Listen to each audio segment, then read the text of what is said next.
Many people come asking, Doctor, can we undergo Panchakarma therapy? What are the benefits of it and all these things. In fact, the word Panchakarma indicates five kinds of cleansing procedures, namely Nasyam, that is installation of nasal drops, Vamanam, that is induced vomiting, Virachanam, that is induced purgation, Vasti, that is enema, and Raktamoksha, that is bloodletting procedure. So these five procedures all together is not done for a person. Maybe one or two of it might be done, and which one of them to be done will be decided by the doctor after analyzing a lot of parameters. And it is very important that these Panchakarma procedures are done under strict medical supervision. Every person has a definite prakriti. They also carry the memory of ancestral lineage in each and every cells. So when they undergo certain kind of erratic lifestyle, say for example sleeping during wrong timings, controlling natural urges, or erratic eating patterns like untimely food, or consuming wrong combination of food, or even consuming certain kinds of new food which the cell does not know how to metabolize as per their ancestral memory. Also moving to new geographical areas, or some of the stress, anxiety, emotional imbalances, all these things, they do have a collective impact on the cells, on each and every cells of our body. So as a result of this, there are a lot of chemical and functional changes that happens, which ultimately results in some of the hormonal imbalances or errors in cellular level metabolism, or even in some cases even the cell death, that is the programmed cell death, gets altered. This eventually leads to development of many of the lifestyle disorders, say for example diabetes, or thyroid problems, obesity, or high BP, or in some cases polycystic ovaries in female. Similarly, autoimmune conditions like rheumatoid arthritis, or some of these skin problems like psoriasis. So all these kind of problems can emerge. So it becomes very important that we remove the toxins as well as the metabolic waste on a timely basis. So for this, in fact, Panchakarma is very important, and it is done in two ways. One is for the wellness. Suppose you don't have any kind of disease, you have not yet manifested any disease so far. So then you can go for the wellness therapy, wherein Ayurveda clearly mentions that there are certain seasons in which it has to be done. Say for example, Vasanta Ritu, that is mid-Jan to mid-March, is the ideal time for Vamanam. Similarly, Varsha Ritu, that is mid-May to mid-July, is the ideal time for Vasti. As well as Sharat Ritu is the ideal time for Virachanam, that is between mid-July to mid-September. Suppose people have developed any kind of diseases. So root cause therapies are recommended, wherein Panchakarma plays a vital role.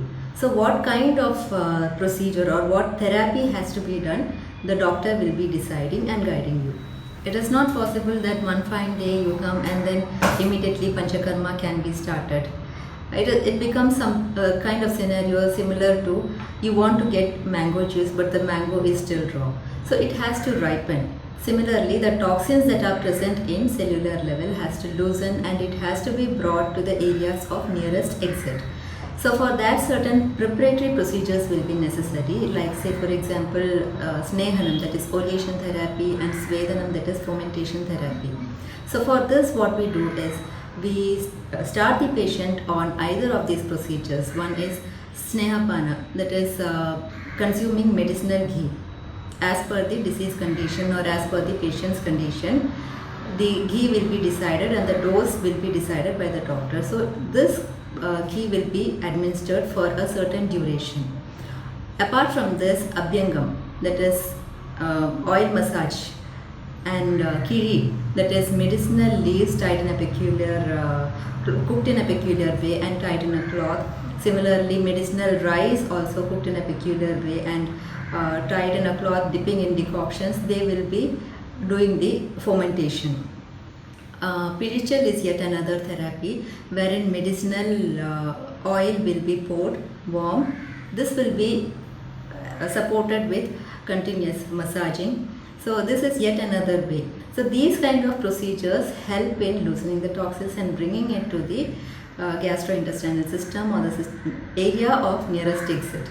This can be subsequently followed by the elimination therapy. All the diseases which marks in its origin in the head and neck, for example sinusitis, migraine or thyroid issues, even cervical spondylosis, for all these things Nasyam is recommended.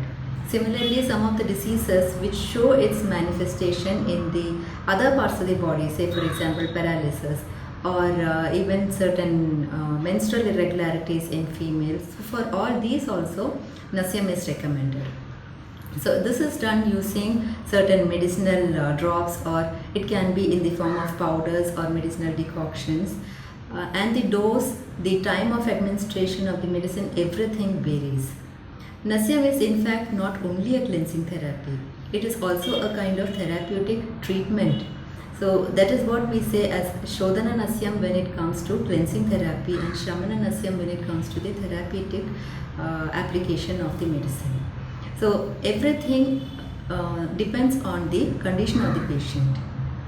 Sometimes Nasyam will be recommended on a daily basis as well in minimal dose. This is known as Pratimarsha Nasyam. This is in fact recommended in Dinacharya, that is daily regime of Ayurveda also, to prevent any kind of diseases occurring in head and neck, to ensure that the functional efficacy of all the sense organs are good enough, as well as the neurological functioning is also good. So for that Nasyam is recommended on a daily basis as well. Diseases which marks its origin due to sluggish metabolism, wherein we say that there is predominance of kapha dosha in the body, for example indigestion related issues or lack of appetite, nausea, or in respiratory complaints like COPD, that is chronic obstructive pulmonary problems, skin diseases like psoriasis. For all these things, even some of the metabolic diseases like diabetes or hypertension, so for all these things Vamana is recommended. But in some cases, when the patient is not able to undergo Vamana, Virechanam is a second choice of treatment.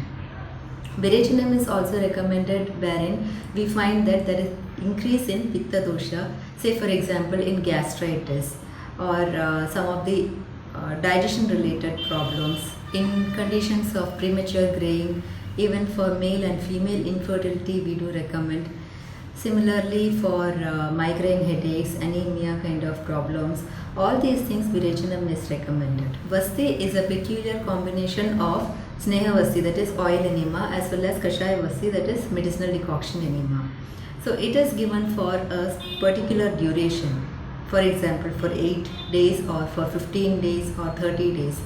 So this is not only a cleansing therapy, it is also therapeutic, wherein many of the problems of low back, for example in disc bulges or constipation, irritable bowel syndrome, for female health issues like polycystic ovaries, fibroids, even treatment of male and female infertility, similarly for even diabetes, all these problems Vasti becomes a solution. Impure stagnated blood present in the body which lead to certain kind of diseases are removed with the treatment. So this Prachanam kind of treatment wherein there is pricking with certain needles on the skin helps in curing diseases like psoriasis or eczema. Even Jalu Kavacharna, that is leech therapy, helps in curing many of the diseases like non-healing ulcers or abscess. Siraveda, that is needle puncturing of vein, helps in curing varicose vein kind of problems. So before undergoing this Siraveda or any of the Rakta Mokshana therapies, the person will be posted for Virechanam, which is again a Panchakarma treatment needed for deep tissue cleansing. After completion of the Panchakarma therapies, the person will be posted for Rasayana Chikitsa, wherein the suitable Rasayana medicines will be given which helps in correcting the cellular level aberrations. and that is the reason why Panchakarma therapy gives good results when compared to any other treatment.